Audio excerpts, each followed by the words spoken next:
So this morning we are going to discuss the SPHL again, the Southern Professional Hockey League. Now, the first time out, I had some fun with it.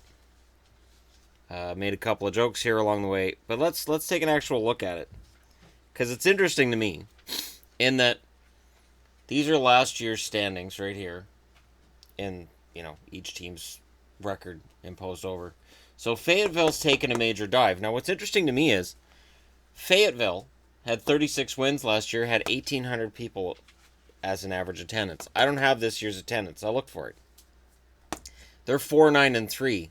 Maybe that attendance has dropped. Maybe that's why Hockey Database doesn't have it. It has everybody else's.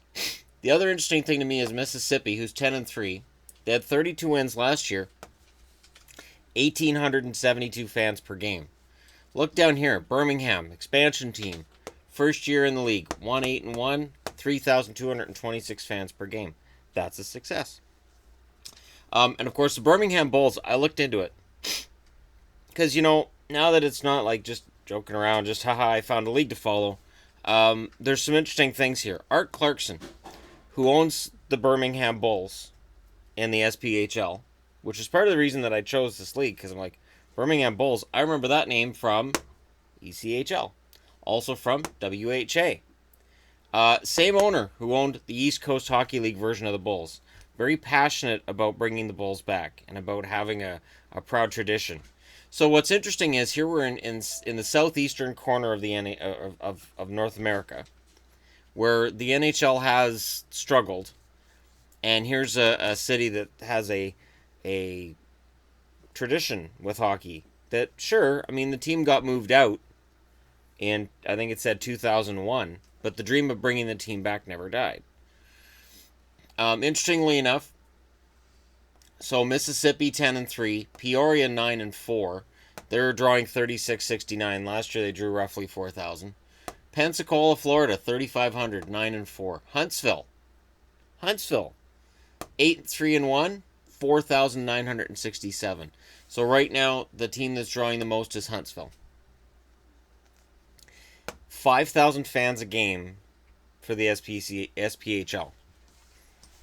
And this, part of the reason that I chose this league, part of the reason that I'm showing, like, here's your attendance numbers for all these teams, here's the records last year, here's the history of Birmingham, is there's a perception that the southeast corner of the U.S. won't support hockey. Whether it's Florida, North Carolina to some extent. I mean, they're further north than the others, but Florida, there was always talk of how Tampa used to give away tickets. Tampa would have these really high attendance figures, but it was because they were just giving away tickets at the building, and having insane low ticket prices. That corner of the continent will support hockey. Now, these prices aren't NHL prices. At NHL prices, Huntsville's probably not an option. But these are all in a small area. Small compared to the National Hockey League. I guarantee a lot of these fans go from one game to the next. Our team's on the road. Well, how far away is that? Hour and a half? Let's go. Because hockey fans do that. Wait and see if Seattle gets named in the NHL. Watch how many Canuck fans make the journey south. Even if the team eventually struggles for attendance, those Canuck home games, they'll sell them out. And Leaf games too, let's be honest. A lot of Leaf fans will travel down to Seattle for that. But the story of Art Clarkson and him being an owner, and I don't believe he has any relation to David, that's the kind of ownership I like. And I don't care what league it is. When you've got an owner who comes in passionate about what he's doing and about the history that's been and is being created. So for Clarkson, this is the kind of guy that I like seeing at the NHL level. This is where I get kind of nervous. Like, okay, Carolina is selling to a guy who's going to keep the team in Raleigh. Okay, what's his passion level? If owners all had the passion of this guy that wanted to bring hockey back to Birmingham, I think the NHL would be in better shape. I think when you've got owners who are just in this like it's an investment or it's a tax write-off, I really think these are the owners that you want at the NHL level. The problem, of course, comes in is this. These guys aren't necessarily billionaires. These guys don't have bank accounts that make Gary Bettman and the other owners drool. So it's a trade-off that you're getting a guy who may not have as much money. And I'm not saying anything about Art Clarkson's money because I don't know how much he's worth or how little. I mean, he had a group of investors for this team in Birmingham. And then they had to make improvements on the building before they got the team that's now drawing 226 more than Roanoke. I assume Fayetteville. I assume since Fayetteville only drew 1,800 when they were one of the best teams in the league, that now that they're one of the worst attendance has probably dropped. They're almost at Knoxville level over Evansville. Macon's only getting 2,000, even though last year they had 37 wins, first in the league. They're nowhere near Huntsville. They're below Pensacola and Peoria, but they're way ahead of Mississippi, and yet they're 1-8-1. It's an impressive league in that it's obscure, and yet that passion is still there. And this is why I love hockey.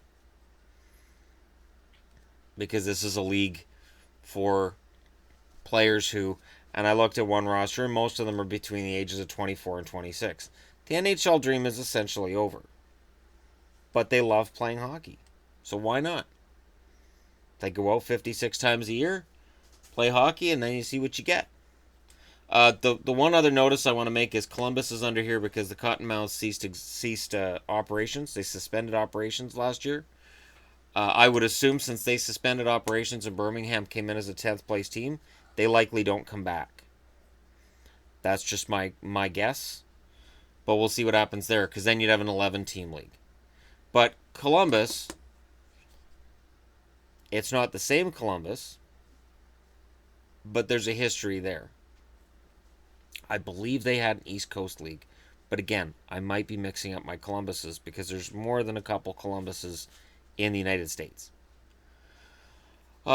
So in coming weeks, right now I'm just looking at the standings where everybody is, just doing a little bit of an update on what I did last time. But in upcoming weeks, I'll take a look at some of the players. I'll look through each roster and I'll find a little story on there.